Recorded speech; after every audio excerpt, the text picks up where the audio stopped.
Well, you're a little confused. If you're new to this channel, you see the Chargers hat, you see the Detroit Lions stuff behind me, you're kind of wondering what's going on. You're not crazy. This is a Detroit Lions fan talking all about the Chargers. This is a Chargers channel. Started it because we love Jim Harbaugh and wanted to see what he's going to do. And then the next thing you know, people are like, you got to get some Chargers stuff on, man. You got to get a hat or something back here. Found a hat at a thrift store of all places for $10. So I decided this is probably what I'm going to do. I think I'm just going to go with it. So I have the Chargers hat. Now let's take a look at this story. Now, there is an article that's been put out where the Arizona Cardinals wide receiver is linked to the Chargers. And let's pull this up. And it's kind of interesting just because the Chargers are in a situation where they don't have a lot of depth at wide receiver and they have injuries. So it's Zack Pascal. Now, if you're like me and you're thinking Zack Pascal rings a bell, pretty decent, but also, I don't know, who is this guy? Is he anything? Let's take a look at why this might make sense for the Chargers. First of all, the Chargers and the Chargers and the Cardinals play each other this Monday night. We'll talk about that, of course, here in just a second. But an NFL insider, Bill Barnwell, recently highlighted a handful of trades, and he's got Zack Pascal going to the Chargers.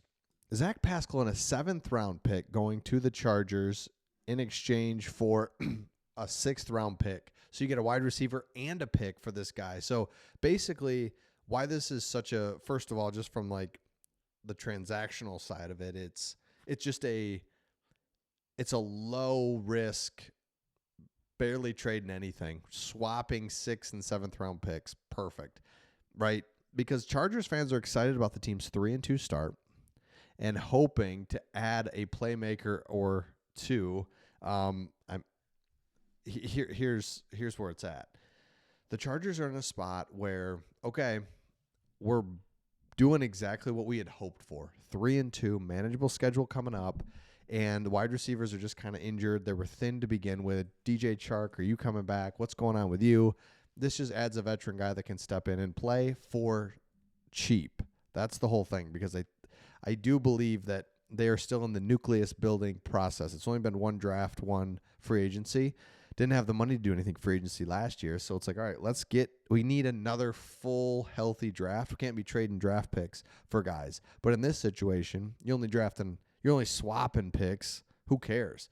I love it. So, but what about this guy? Pascal averaged, and let me know in the comments if you would say yes or no to this. Pascal averaged more than 14 offensive snaps per game last season. That mark is down to just over 6. He only plays 6 plays a game, basically.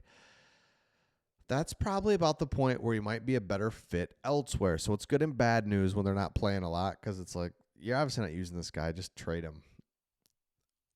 But it's bad news because it's like, well, he's not really playing. He must not be good. Simple as that. Like, he must not be that good. With added work on special teams, he would be an ideal 4th or 5th wide receiver to carry on game days as they try to compete for a playoff spot. Trading Pascal would make sense for Carolina because they've got a handful of guys, and it makes sense for the Chargers. So let me know in the comments. I think this link is a really good one and one that I would do. I mean, seriously, swapping picks. Let's make it happen. Now, changing gears a little bit, PFF put out run defenses, and the Chargers are allowing the least amount of points or least amount of points this season on defense. Not really getting talked about, a little bit because of who they played, but a couple things to highlight here. Joey Bosa has only played in 2 games, but his grade is really good, right up there with Khalil Mack. The difference is Mack's actually produced because he's played in every game. He's got tackles. He's got tackles for loss, which is really huge. So you can kind of see, it's kind of an eye chart, but what you would expect and hope, the top 11 guys, good grades. Ford, Fulton, Derwin James, Cam Hart, rookie, great to see. Only played in 1 game, though. So keep an eye on that. But you can see that there's some. The defense is just. What else could you ask for, really? I mean, at this point in the season, what else could you ask for? With 5 manageable games coming up, it's like, let's go. Now, another thing that I like to do, I found on PFF, is they kind of go through using their algorithm, and they do kind of the best bets of the week. And I really like this because Vegas tells you a lot, and we don't want to believe it, and we don't want to. We think we know better, but that's the whole point of Vegas. They're like, no, let me show you. So, kind of some over-unders and different things like that I think are really good, and it kind of tells you some things what PFF is saying. So, these are, let me get to it here. Justin Herbert, over-under 1.5 touchdown passes. And in PFF, kind of see here, they've got their confidence rating, and they say over. Thank you. So that, let's just say 2 touchdown passes against this Cardinals team that's having trouble scoring. Marvin Harrison is just coming back. They're playing like a Brian Baldinger said they play like a Big 12 offense. Just kind of it's just kind of odd. 2 touchdown passes from Justin Herbert, couple more runs from the running backs. It's a wrap. So let's take a look at this. All right, Justin Herbert under 3.5 carries. Like, take the under on that and just take your money. I agree with that. Under 12.5 rush yards. Ooh, they say under on that. These are just, I'll get to some more like actually matter ones, but they say under. Gosh, doesn't it feel like he could scramble one time and get that? But under. Okay, Ladd McConkey, they have him under 53 yards. Now, Ladd McConkey in his first 5 games, man, he's around the action. He's in there. He scored a touchdown in his first game. You just got to be happy with him.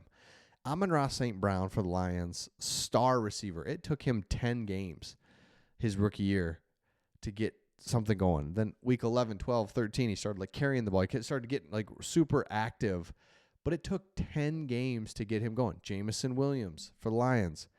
Man, speedster, comes back from an injury. It's just 10 games. It's crazy. So to have Ladd McConkey already contributing right in the action, man, I wouldn't be upset about that at all if I'm a Chargers fan. Now, just a quick little better here. They have Ladd McConkey half a yard rushing. That seems low, doesn't it?